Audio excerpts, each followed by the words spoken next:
ఈ రాష్ట్ర ప్రభుత్వం ఏ ఒక్కరిని అడ్రస్ చేయకుండా ఉండొద్దు అనే ఆలోచనతో దీర్ఘకాల వేదైన తలసేమియాతో బాధపడుతున్నారు.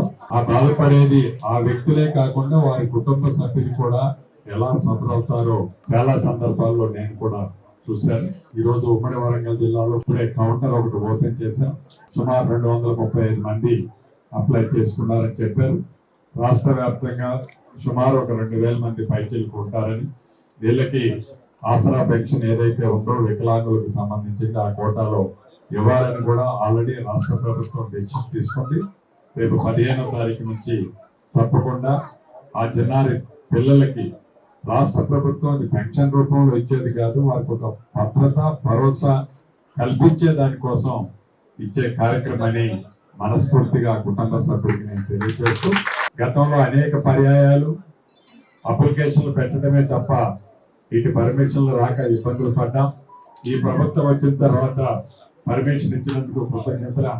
ఈ పాలక మండలి చెప్పినందుకు మా పక్షాన్ని కూడా వారు చేస్తున్న సర్వీస్ కి మనస్ఫూర్తిగా అభినందనలు తెలియజేస్తాం. ఈ రక్తం అనేది డబ్బులతో కొంటే దొరికేది కాదు, ఏడంటే అక్కడ మా అంగడిలో పోయి కొంటే దొరికేది కాదు.